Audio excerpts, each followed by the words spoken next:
시간에도 여전히 은혜의 용이 운행하셔서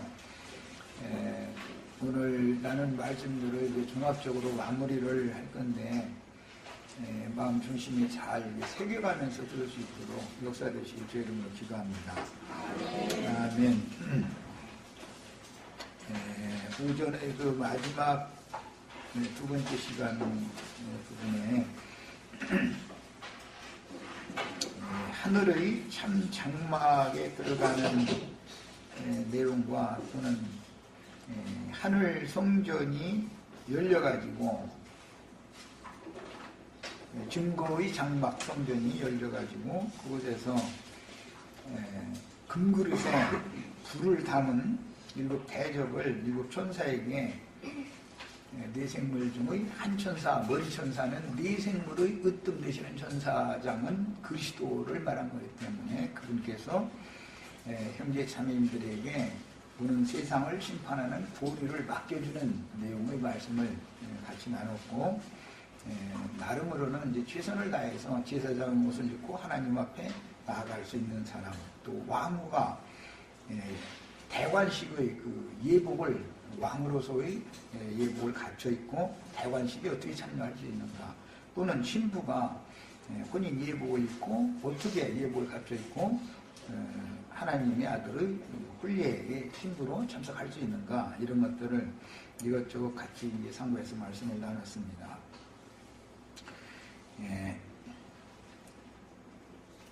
그 내용의 이제 그 중심이라고 하는 것은 형제 자매님들이 어린 양의 피로 양심이 씻김을 받고 마음도 피로 깨끗게 되어진 그 영혼을 성경에서는 금그릇이라고 한다라는 것을 우선 아까 말씀을 드렸어요. 그러려면 혈과 육은 쇠풀무 애굽이라고 하는 이 지단불에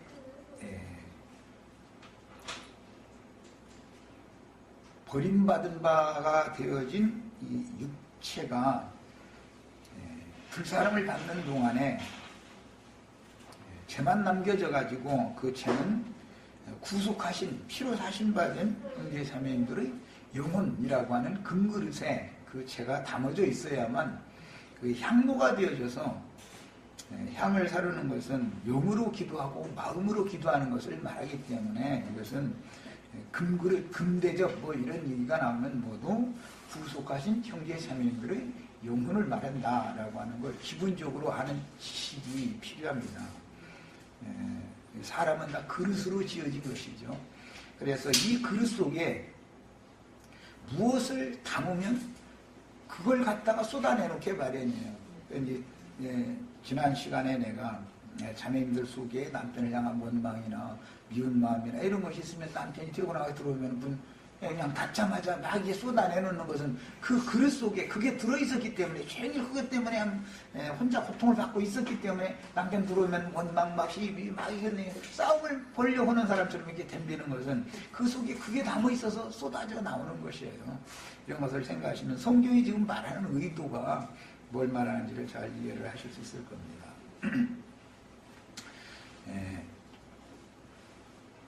하늘 성전의 참 장막에 들어가기 위해서는 반드시 제사장으로서처럼 옷을 갖춰 입어야 되고, 제사장의 그 대제사장의 가슴에는 금띠에 보석들이 이렇게 매달려 있는 것인데, 이것을 계시록에서는 1장에서는 예수님이 그 형용을 보여주실 때 가슴에 금띠를 띠신 모습으로 보여주셨어요. 이것은 구속하신, 피로 사신 영혼들을 주님께서 그 품에 품고 계신다. 그들이 다 산돌이신, 보배로운 산도신 그리스도께 나가서 접붙임을 받은 보석돌들이다라는 것을 말하는 거예요. 그래서 그 대제사장의 가슴에는 금실로, 금띠로 보석들을 이렇게 얽어가지고 이제 달고 있도록 예표상에 이렇게 됐었던 거예요.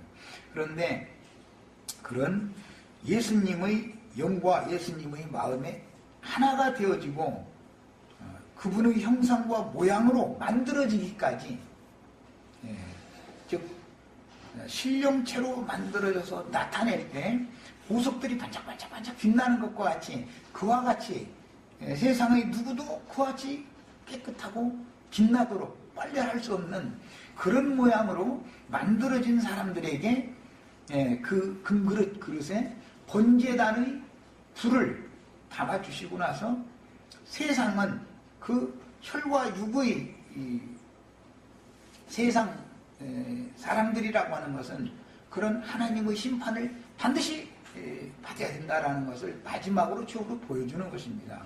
우리가 예수를 믿는다는 것은 이 생에 살아있는 동안에 심판거리가 남지 않도록 날마다 겉사람이 후패되어지고 불을 통과해서 100번 정련되어진 정금과 같이 이렇게 영혼이 이렇게 새로 만들어진 상태만, 거룩한 성 예루살렘은 모두가 다 정금으로만 되어 있는 집이고, 기초석이라는 건 12보석들로 되어 있는 보석집이기 때문에 그 안에 들어가는 권세를 얻은 사람들에게나 또 오는 세상을 심판하는 본의도 맡겨주신다라는 의미였었던 거예요. 그 다음에 이번에는 이제 하늘 성전의 그 증거 장막이라는 것이 구약성경에는 성막이라고 그래서 거기에는 하나님은 어떤 분인가, 예수 그리스도는 어떤 분인가를 증거하는 그 장막이 성막이라고 그러고 솔로몬 시대는 성전이라고 그래요. 그런데 우리가 이 생에 살아있는 동안은 이 육신의 장막을 입고 있기 때문에 교회 시대는 성막이라고 그래요. 광야교회에서는 성막 생활을 했죠. 가나안 땅에 들어가서는 성전 생활을 해요. 그 차이가 있어요. 거룩한 성 예루살렘에 들어가면 성전에 들어가는 것이죠. 거기서는 하나님의 성전을 다시 볼 수 없었는데 그 성 자체가 하나님의 성전이더라는 거예요. 근데 이 성막을 벗어나야 성전에 들어가는 것이죠. 광야 신앙생활을 벗어나야 하늘 성전에 들어가는 거예요. 이제 이것이 성경의 계시입니다. 그러니까 육신을 입고 있는 동안은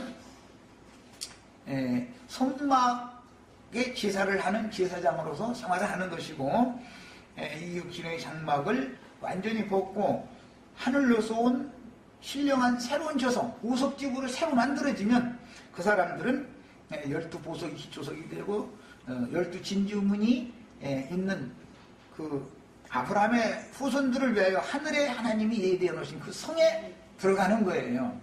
그 성이 오는 세상에 내려올 때는 아무라도 그렇게 시기할 수 없는 하나님의 영광이 충만한 새로운 장막이 되어주러 오는 것이다.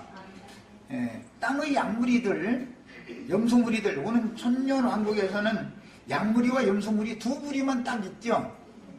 교회 시대에는 이기는 자들이 있고 실패한 그리스도인들이 있고 불신자들, 이렇게 세 부류가 있지만 천년왕국에서는 두 부류만 있어요.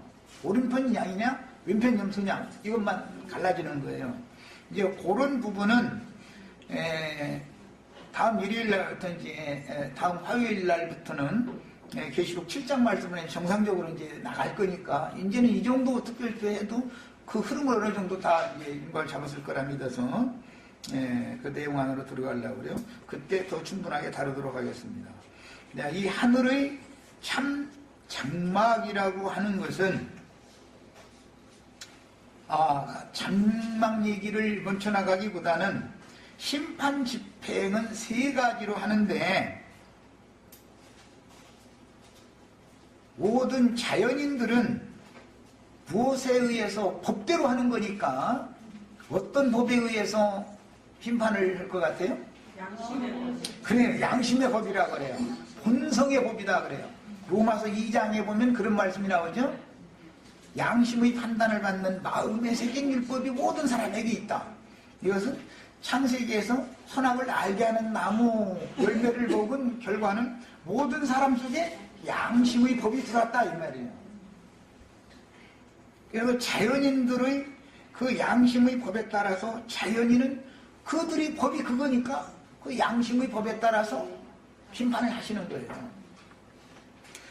거기에 양심을 사람이 다 지키지 못하니까 하나님께서 신의 산에 강림하셔가지고 새로운 법을 추가로 더 주셨는데, 그 법은 범법함을 인하여 더한 법이에요. 그 법은 토라라고 그래서 율법이라고 그래요. 의문의 율법이다 그래요. 유대인들은 무슨 법으로 재판을 하겠어요 그러면? 의문의 율법. 그들이 그 법을 지키니까, 그들에게 그 법이 맡겨졌으니까 의문의 율법에 따라서 재판을 하는 거예요. 그러면 신약의 믿는다 하지만 여전히 유대인의 율법 행위를 벗어나지 못한, 율법의 저주를 벗어나지 못한 자칭 유대인들을 재판할 때는 무슨 법으로 하겠어요?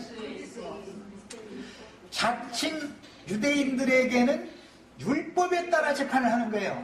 그들이 유대인이니까, 유대인의 관습을 따르니까.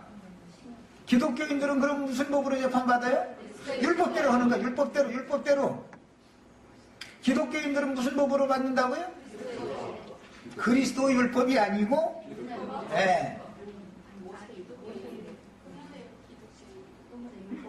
의문의 율법대로 그들이 그걸 믿으니까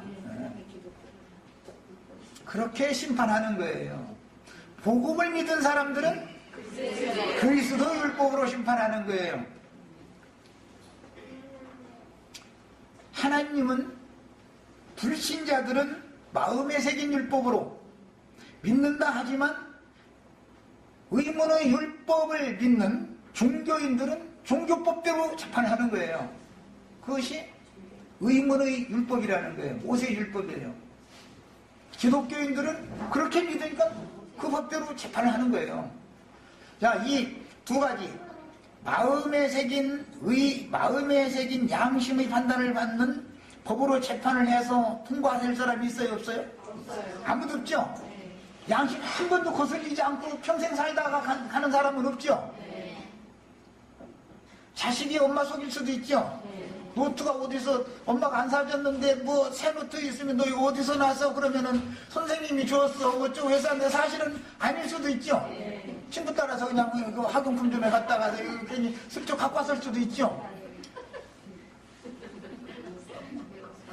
그러니까 본성의 법으로 구원받을 육체 하나도 없어요. 그래서 의문의 율법을 토라라고 하는 신화산 율법을 더해줬어요. 본성의 법도 못 지키는 사람이 문자대로 법을 강화시켜주면 법을 다 지킬 수 있어요, 없어요? 자연인들보다도 더 못 지키죠. 자연인들보다 훨씬 율법을 주장하는 사람들은 죄가 더 많지요. 세상 사람보다 누가 더 그 심판을 더 크게 받을 것 같아요? 종교인들이 심판을 더 크게 받는다는 걸 깨달으시고 이걸 아셔야 돼. 이게 복음이에요. 그리스도인들은 그리스도의 율법으로 복음으로 믿음의 법으로 은혜의 법으로 심판을 받는 거예요. 야, 복음이 믿어져 가지고 그 믿음의 법으로 재판을 해야만 하나님의 심판대를 통과할 수 있는 거죠. 오전 2시간 동안에 여기에 초점을 맞춰서 말씀을 나눈 거예요. 구속사를 알아야 된다. 구속사를 알아야 된다. 자, 이제 거룩한 성 세루살렘에 들어가는 얘기는 다 좋아하고 다 하는데 거기를 맹탕 아무나 들어가는 게 아니라 심판대를 무사히 통과돼서 너는 흰옷을 입었다. 네 행위가 정말로 내가 인정하는 옳은 의로운 행위다 라고 옳다 인정함을 받은 영혼만 들어가는 거예요. 거룩한 성에는. 그 거룩한 성이 장막이 되는 거다. 이게 하늘의 참 장막이다. 이거예요. 그 하늘의 장막이 오는 세상에 땅으로 내려오는 것이다 이 말이에요. 이걸 재림 완성이다 그래요. 재림이다 그래요. 오늘날 이제 기독교인들이 생각하는 재림과는 성경이 말하는 재림은 너무 다르죠. 하나님은 말씀이기 때문에 믿는 성도들에게는 뭘로 와요? 말씀으로 나팔소리와 함께 온다. 하나님이 그 종선지자들에게 맡긴 복음 말씀을 통해서 믿는 사람들에게 비밀스럽게 오는 거예요. 오늘 지금까지 나의 구원이 불분명했던 사람이 오늘 들어서 깨달아진 만큼 지금 하나님이 나의 심령과 마음에 오셨죠? 주님이 나에게 오시는 것은 나는 주님께로 가는 거죠? 신랑이 나에게 장가들 오시는 건 나는 시집을 가는 거죠? 주님은 오시는 거고 나는 가는 거예요. 이치가 그래요.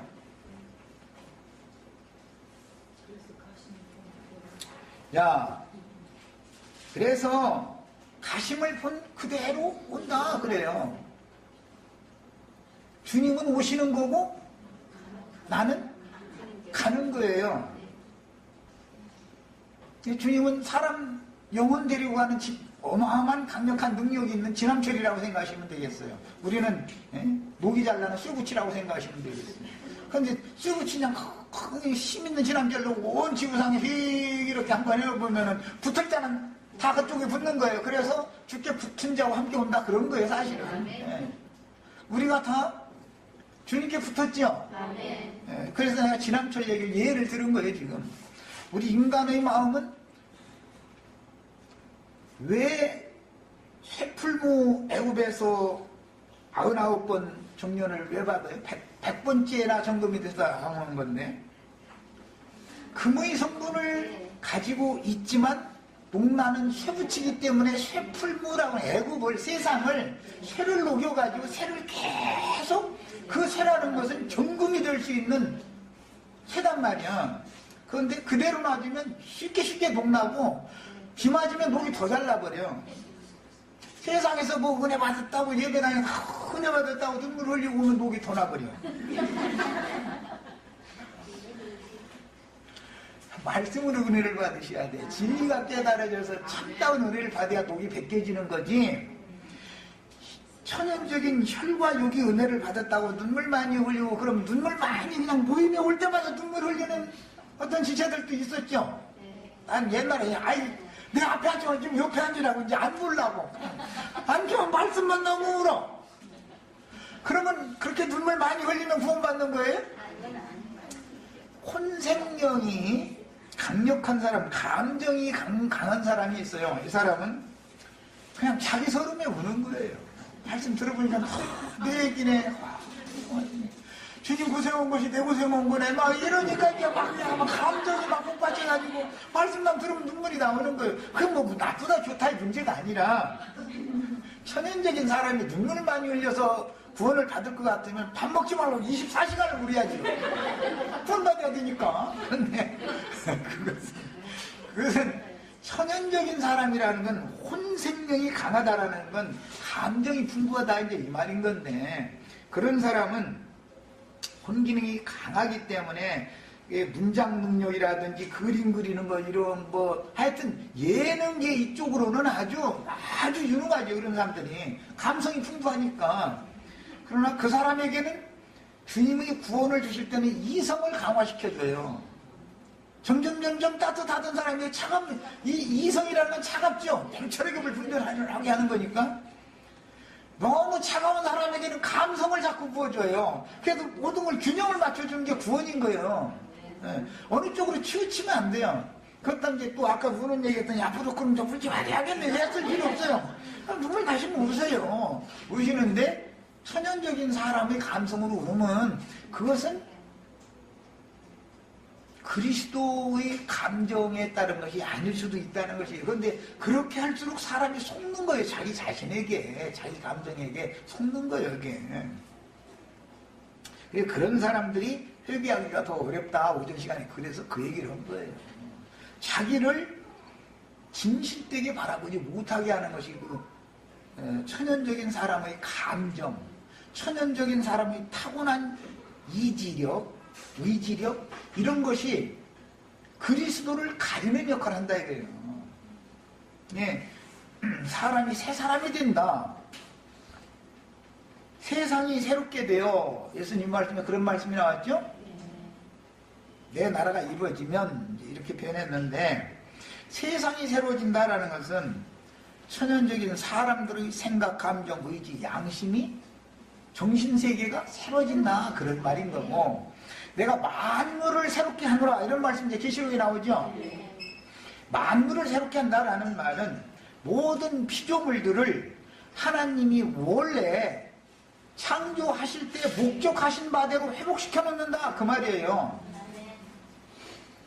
지금 모든 만물이 그리스도께 복종을 하지 않고 있죠. 해, 달, 별 뭐 이런 것은 제자리를 잘 돌고 있는데 하라는 위치를 벗어나지 않는데 제일 속색이는 게 사람이야. 하나님은 해보다 사람을 더 사랑하시죠. 해를 사람보다 더 사랑한다 그러면 뭐 하나님이 참 나를 창조 않는 게 낫죠.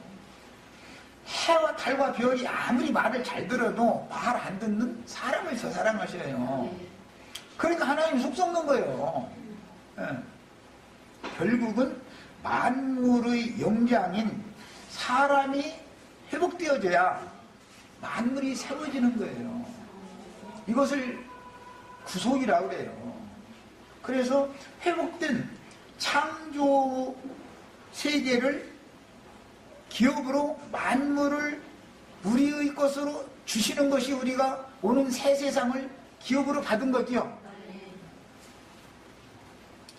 뭐 우리 형제 자매님들은 엔딩 수고할만 해가지고서 그냥 조바타진 어떤 생각을 벗어나서 새로운 피조세계 만유를 나의 기업으로 받는 그런 아주 넓은 포부를 가지시죠. 포부가 아니라 믿음이지요.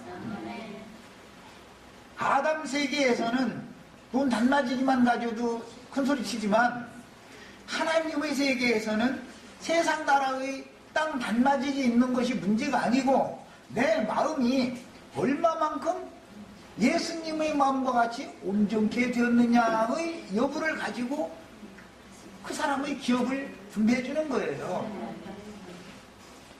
사람의 영혼이라는 것은 우주보다도 훨씬 더 넓혀질 수 있죠. 그러니까 사람은 무한한 능력이 있어요. 알고 보면.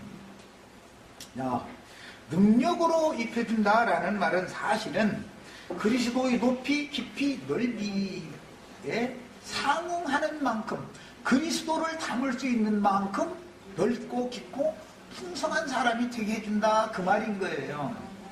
그러니까 우리를 위해서 베풀어 놓으신 구원이라는 게 어마어마한 거예요. 사실은 사람들이 너무 좁아터진 가르침만을 계속 받다 보니까 뭐 이렇게 여선님 잘 먹고 잘 살다가 이제 예수 믿으면 죽은 다음에 뿅 오고 천당 가고 뭐 이런 데 사로잡혀 버려가지고는 마귀 거짓말이죠. 그런 장소 있지도 않고 새로운 마음에는 그리스도 자신이다 이거예요. 아담 세계는 이런 예창조 세계예요. 이 예창조 세계의 모든 만물을 새롭게 하시놓고 나서 그 새 세계를 우리의 영원한 거처로 기업으로 주시는 것이 구원이란 말이에요. 자, 이제 그러면 이제 하늘의 참장막 이야기로 들어가겠습니다. 그러려면 당연히 이제 히브리서 이제 8장으로 이제 말씀을 들어갑니다. 4번 항목에 나오는 말이에요. 3번 이야기는 다음에 이거 하겠습니다. 이것은 많은 시간 필요하기 때문에 그래요. 물론 참장막 이야기도 오늘 최선을 다해서 하려고 그러지만 다 맞춰줄지 모르겠어요. 히브리서 8장 1절부터 3절을 읽겠습니다.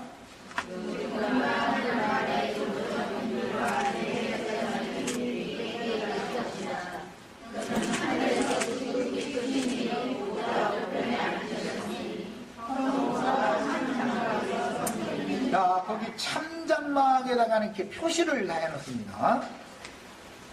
성소와 참장막에서 섬기는 이시라. 이러한 대제사장이 우리에게 있다.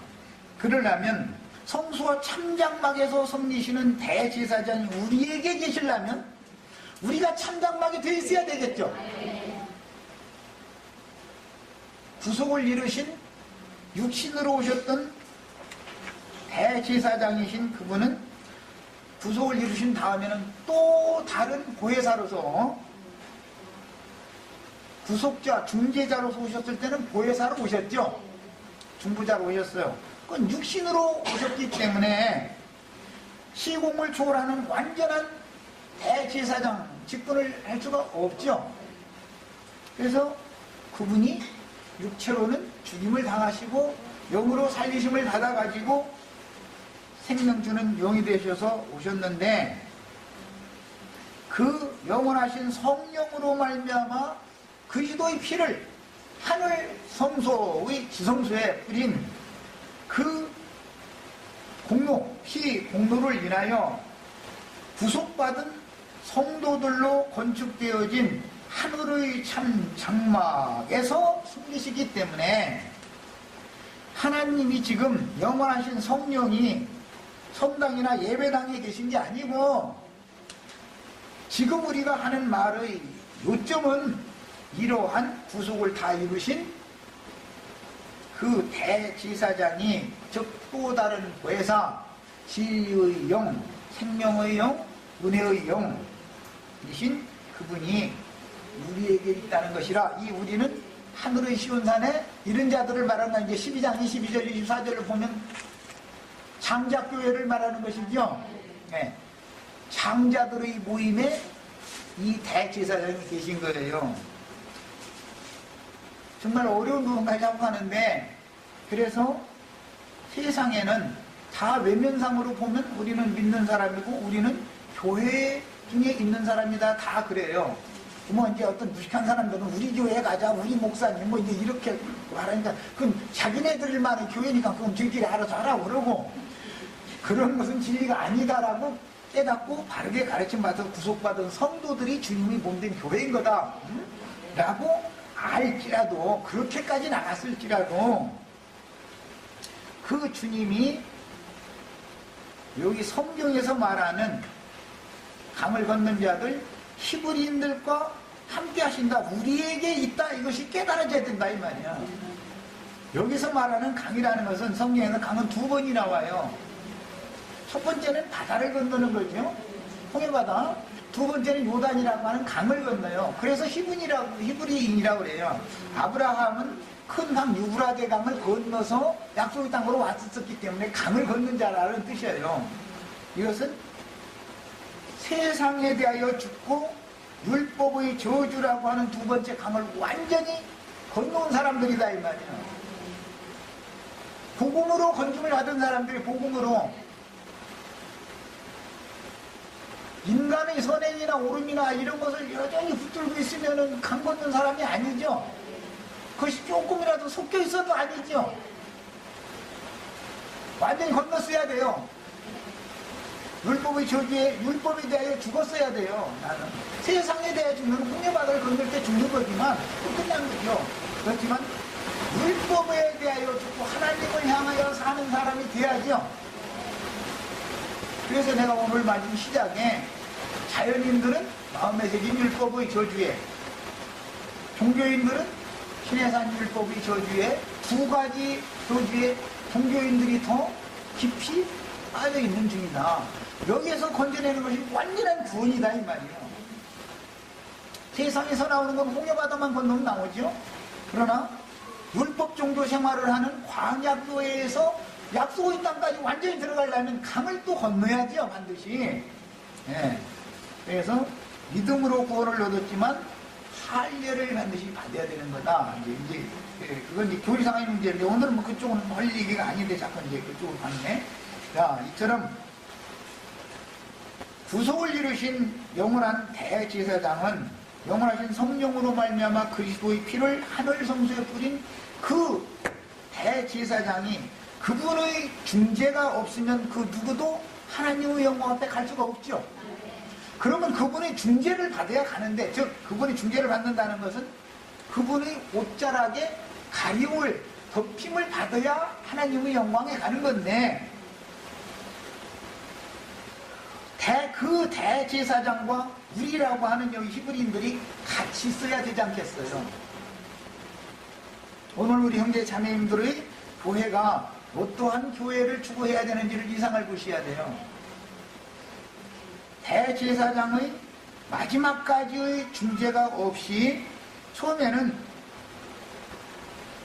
속죄조를 지켜서 핏부림을 받아가지고 구원을 받았다고 해놓고 나서는 시간이 지나면 그래도 그렇지라고 하는 것이 자꾸 살아나지요. 사람이 예수 믿은 지가 10년이 됐다며 그래도 그렇지 그래 이제 이 말이 나온다라는 말은 다시 육체로 돌아갔다 율법으로 다시 돌아갔다 그 말이죠. 은혜로 시작했으면 끝까지 은혜로 마쳐야죠. 믿음으로 시작했으면 끝까지 믿음에 붙잡혀 있어야 되고 믿음을 지켜야 되는 것이지 왔다리 갔다리 하면은 아직 광야를 맴도는 신앙이다 이 말이야. 아직도 혈과 육이라고 하는 것이 무언가를 완전히 처리받은 사람이 아니다 그 말이에요. 무언가 혈과 육에 속한 것을 조금이라도 묻어가지고 남아가지고서는 하나님의 영광 앞에는 누구도 들어갈 수 없는 거예요. 세상 없는 사람도 이것을 꼭 깨달으셔야 되겠어요. 야, 그래서 성소와 참장막에서 섬기는 이시라 그랬는데 여기 이 성소가 아까 계시록에서는 하늘에 있는 증거 장막의 성막이 열려서 보였다는 거예요. 그런데 그 성막에서는 금 대접에다가 불을 담아가지고 7 천사들에게 주니까 그 천사들이 나와서 바다에다 먼저 붓고 땅에다 먼저 붓고 해서 바다와 땅이 불심판 받는 얘기예요. 우리 형제 자매님들은 주님의 은혜로 주신, 은사로 주신 그리스도를 나의 기업으로 다 받고 그 믿음이 성취되어지고 이루어져서 고소고수로 다 입은 제사장들이 되셔가지고 하늘 아버지께로부터 이제 어떤 자들에게는 상을 주시고 어떤 자들에게는 멸망시키실 때로소이다 하는 그 때가 되면 그때는 다 금대접을 다 받아가지고 오는 세상에 와야 되기 때문에 내 얘기를 한 거예요. 그냥 재림 얘기하고 뭐 주와 함께 오고 성도들이 함께 오고 구름 타고 오고 이런 그 얘기까지만이라도 그것만이라도 깨달으면 굉장히 깨달은 거예요. 사실은 뭐 뿅 하고 어느 날 뭐 허공에 뭐 떠돌아다니는 구름 속으로 올라가고 막 이러고 앉았는 사람한테는 말이 안 통하죠. 주님께 속한 영혼들과 함께 오시는데 그냥 오시지 말고 심판권을 가지고 오시라고 내가 얘기하는 거예요. 교회 시대 중에서도 이기는 자들에게는 심판하는 권세를 주신다는 것이 약속이죠. 이스라엘 12지파를 심판하게 해주겠다 그랬어요. 불신자 심판한다는 말이 그러니까 아니죠. 하나님의 심판은 어디서부터 시작돼요? 하나님의 집에서부터 심판을 시작하실 때가 시작되는 거죠.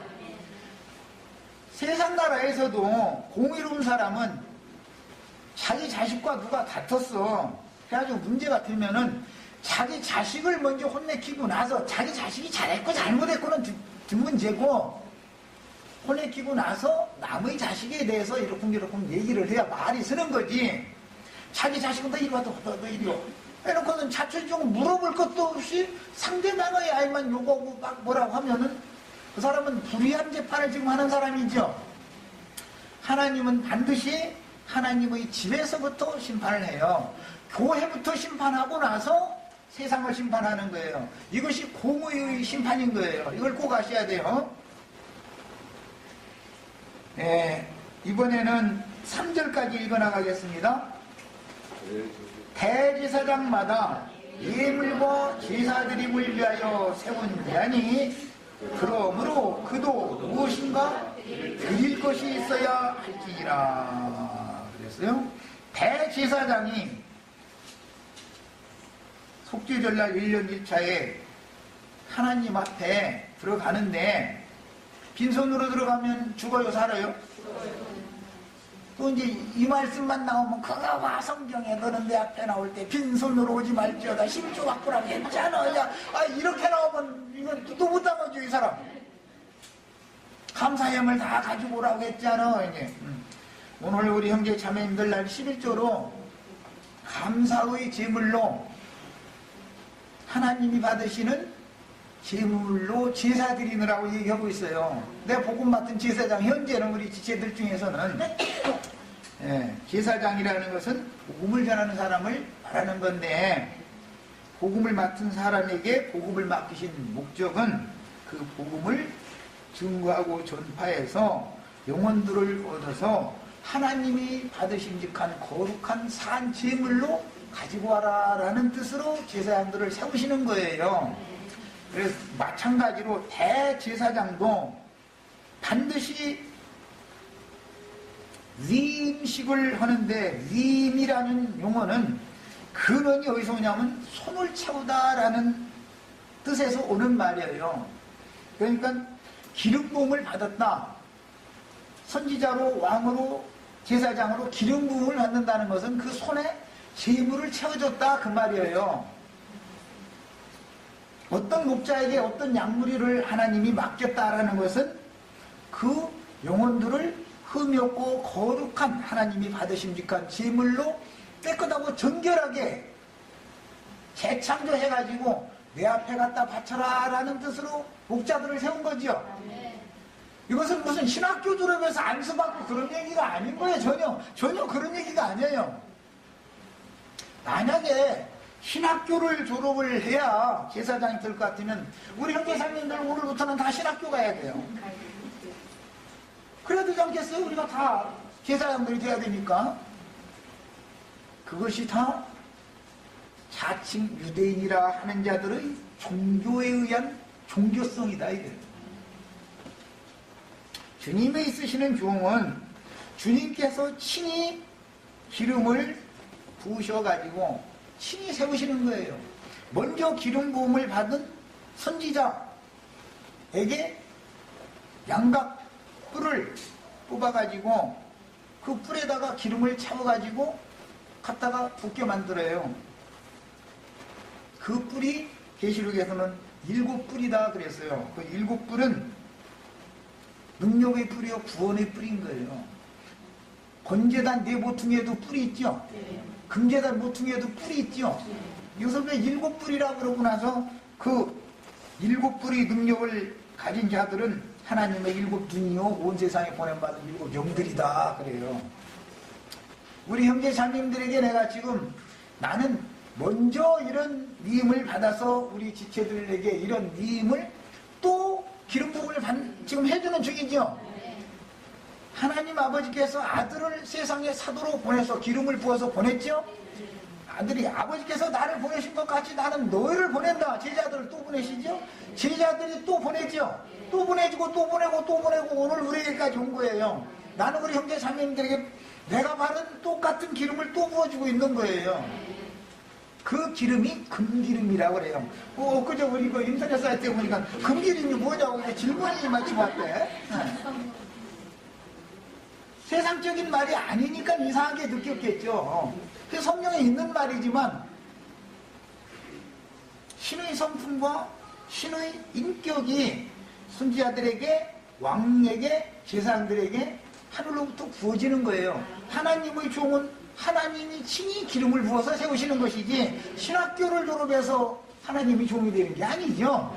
네, 오늘 우리 형제 자매님들 모두 아까는 뭐 반짝반짝 빛나는 보석옷 입혀준다고 첫 시간 그러더니 또 두 번째 시간은 금괴접에다 물 담아준다고 그러더니 또 이제 이번에는 또 기름 부어준다고 그러는 거야. 오늘 얻어가는 거 참 많은 날이네 아주. 세 가지 다 가져가는 거예요. 선지자권, 제사권, 왕권 다 가져가야 되니까 오늘 아주 시간이 그래서 오늘 잘 오셨다네. 아니요. 오늘 말이 참 잘 왔다만요. 오면 뭔가 얻어가지고 가야 되잖아요. 대제사장이 하나님의 영광 앞에 나갈 때는 예물과 제사 드림을 위하여 세운 자이기 때문에 뭔가 그 손에 가진 것이 있어야 되는데 제사장이 성전에 들어갈 때는 예표상에 한 손에는 핏그릇을 들죠. 반드시 핏그릇을 가지고 왜? 피를 뿌려야 되니까 당연히 들어가는 그럼 핏그릇을 갖고 들어가야죠. 한 손에는 기름그릇을 들고 가는 거예요. 기름그릇은 성소에 불을 밝혀야 되니까 기름그릇을 들고 가요. 금제단은 성소와 지성소 사이에 평상시에 늘 제사장들이 비치해놓고 그 번제단에 불을 담아다가 늘 불을 숯을 이렇게 바꿔놓는 거예요. 넓게 그냥 탄 핀 숯을 갖다가 바꿔놓는 거예요. 우리 형제 자매님들에게 하나님의 그런 정하신 법을 알도록 가르쳐주는 것이 제사장의 직분인 거예요. 법이라는 게 말씀이기 때문에. 그래서 한 손에는 핏그릇을 한 손에는 기름그릇을 들고 들어가는 건데 핏그릇을 갖다가 피를 7번씩 3번 뿌리죠. 지성소에 들어가도 피 그냥 한 번 뚝 뿌리고 나오는 게 아니에요. 이게 팔 아프게 뿌리는 거예요. 이렇게 그냥 계속 피를 계속 찍어 뿌리는 거예요. 우슬초 묶음에다 피를 찍어가지고 이렇게 율법이에요. 우리 형제 자매님들이 사실은 담에나는 풀이라고 하는 우슬초들이었죠. 우슬초를 지금 단으로 묶어가지고 다발로 묶어가지고 교회에 모여 있는 거예요. 어린 양의 흘린 핏그릇에 내가 지금 우슬초를 잠궈서 구속을 위하여 쉬운 자에다가 지금 내가 계속 피를 첫 시간, 둘째 시간이면 이제 마지막 뿌리는 이제 3번씩, 7번씩 뿌리는 거예요, 이렇게. 이렇게 해서 피가 뿌려진 속죄소에서는 하나님이 모든 형제 자매님들의 육신의 생각이라는 거 이제 담이라고 그러는 거예요. 죄의 담이라고 그래요. 여기서 도단하는 육신의 생각들이 결국 오사리 잡것들이 많지요. 그것을 다 피에다 적셔가지고 하나님 앞에 뿌리면 하나님이 정하다 한다 이 말이에요. 그런 경우를 일러서 양심에 피를 뿌린다 그리고 마음에 뿌린다 그러는 거예요. 그리고는 몸은 맑은 물로 씻는다 이렇게 표현을 해요. 히브리서에 나오는 말인데 양심은 핏뿌림 받고 마음에 핏뿌림 받고 몸은 맑은 물로 씻었으니 이렇게 하죠. 이게 구원이라고 하는 것은 영이 거듭난 것이 완성이 된 게 아니죠. 마음도 새롭게 되어져야 해요. 새 사람이 되어져야 돼요. 몸도 신령한 새 몸으로 완전히 새로워져서 전인구원이 되어져야 되는 거예요. 그래서 피는 속 부분을 깨끗게 하는 것이고 그 몸은 물로 씻는 거예요. 계속해서 물로. 이게 구약 성경의 제사의 예법이에요. 지금 밖에 있는 말씀을 들을 때 나의 행위, 나의 몸으로 행한 모든 지난 날들의 행위가 씻김을 받고 내 양심이 바른 줄 알았더니 사실은 인간이 양심이 바를 수가 없구나. 기본적으로 이걸 이제 내적으로 깨달아야 되는 핏부림이나 받아야 이거 깨달아지는 거니까. 그리고 내 마음은 가장 정직하고 건전하고 신선한 줄 알았더니 내 마음이 부패해 있었구나. 썩은 마음이었었구나. 영이 죽은 상태는 당연히 그 마음이 썩게 마련이에요. 죽은 것은 썩게 마련이에요. 이런 것들을 말씀을 들음으로서나 그 영혼이 깨끗함을 받는 거다. 이런 걸 제사법이라고 그래요. 오늘 장막이라고 하는 것은 참장막에서 제사를 하시는 이 이야기를 한 내용은 궁극적으로는 하늘 성전의 이 참장막 이야기가 이제 뒤에 참성전 얘기로 이어지죠.